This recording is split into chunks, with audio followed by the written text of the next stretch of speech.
Hi everyone, I'm Susan Mulvihill. Boy, our garden looks pretty barren, doesn't it? But we haven't had any snowstorms since the last time I saw you, so that's a good thing.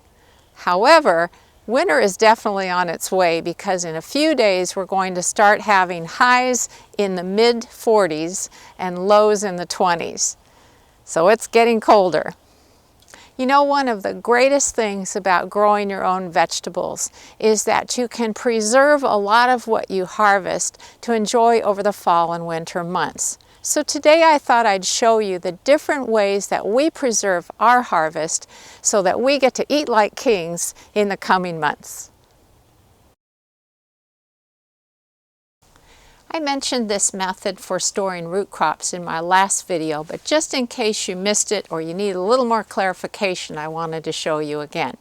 So the types of root crops we use this method for are potatoes, carrots, parsnips, rutabagas, turnips, beets, that type of thing.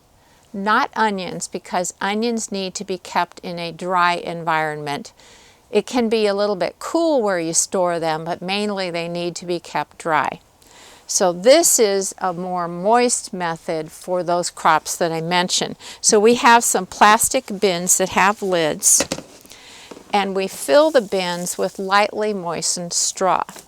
And then we put in layers of different types of root crops. So in this bin we're keeping potatoes, and I've got some different types in here, bluebell and Viking purple, and the moistness in the straw keeps potatoes beautifully for the entire winter. The old method we used to use, which was just putting them in some boxes in our garage, caused them to turn really rubbery, they'd send out shoots, and they just didn't last very long. My husband Bill came up with this method, and it works great. For the lid, I wanted to mention that we don't snap it on, we do leave it on loosely just so that nothing falls into the bin, and it helps keep a little bit of the moisture in. Now there might be a time or two during the winter that we need to add just a little bit of extra water to the bin to keep the straw moist, but otherwise it's pretty much a hands-off storage method once you get your veggies in the bin. In addition to the bins of the root veggies, we also have boxes of onions that we grew. This one's dwindling quite a bit. We've got a bucket with some root veggies in too, and so that's an alternative method to the bins. We also have boxes of pears that we grew that are ripening, and we're going to can a bunch of them. And then we also have quite a few boxes of different types of apples, and we are going to use up most of our Jonagolds to make a chunky applesauce that we absolutely love. And if you're curious about the recipe, it is on my website under the guides menu, and it is really yummy. I don't ordinarily show people the contents of one of our freezers, but you're my friends, right? So you can handle this. But anyway, as you can see, we've got bags of blueberries. You know, freezing is such an easy way to preserve the harvest. I've got some frozen broccoli here, frozen beans. Both of these I used the blanching method to preserve them, and that just involves boiling them for a couple of minutes, plunging them into cold water, draining and drying them, and putting them into freezer bags. We've got puree from our raspberries and blackberries, so we can use it for making jam during the winter months, which is really a nice time to warm up your house. We've got corn from the garden. Here's some raspberry freezer jam. I'm seeing some zucchini patties that we froze here. A great way to use up extra zucchini, and so on. So freezing is a great way to preserve the harvest. Another thing that we really enjoy doing with our produce is canning it. And the types of things that we can are salsa, tomato sauce, and tomato ketchup. Yes, even ketchup. We make all kinds of jams and jellies, which I really love to also give away to family and friends. We've got canned apricots. I've got canned cherries from our cherry trees. Those are great to have on hand for a wintertime dessert. We've got just a few jars left of the chunky applesauce from last year, so that is going to need to be replenished. We also make things like blackberry and raspberry syrup.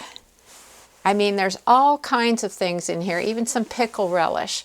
So this is a great way to preserve the harvest. It does take a little work on our parts during the summer, but if the power goes out, I don't have to worry about losing any of this stuff. You'll recall in a previous video I showed you the orchard rack, which I bought from Gardener's Supply many years ago. And what I like to use it for this time of year is ripening green tomatoes. And you can see it's working really well. These guys are ripening beautifully. So I didn't have to waste any tomatoes from the garden. And because I have so many ripening, I just used the bottom drawer for the small winter squash that I grew. These are delicatas, and these are some small butternut squash. So that's a nice place to store them. And there's slats in the drawers, so there's nice air circulation around them. Now let me show you what I did with the rest of the big winter squash. On the floor right next to the orchard rack, I have pumpkins and winter squash that are too big to fit into the orchard rack. They're just resting on a sheet of newspaper a few inches apart. And so this is the New England pie pumpkins. Those make awesome pies. And so do the Cushaw winter squash, but I'm going to use them also for savory dishes. And then I also have spaghetti squash down here.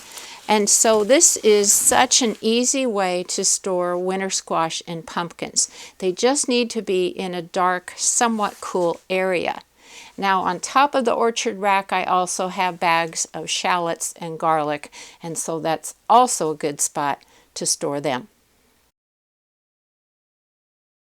Don't forget that dehydration or drying is another great way to preserve your harvest. These are cherry tomato halves that I dehydrated, and I can just add these to a pasta dish and it makes it very flavorful. The great thing about drying is that it intensifies the flavor. It really concentrates it. So other things that you could dry are other types of vegetables, fruits, and herbs. As you can see, we are going to be eating very well this fall and winter. We did have extra produce that I shared with our food bank, so remember that's always an option. It's so great to do that for your community. I hope this gave you some ideas for preserving your own harvest. I'll see you next time. Take care.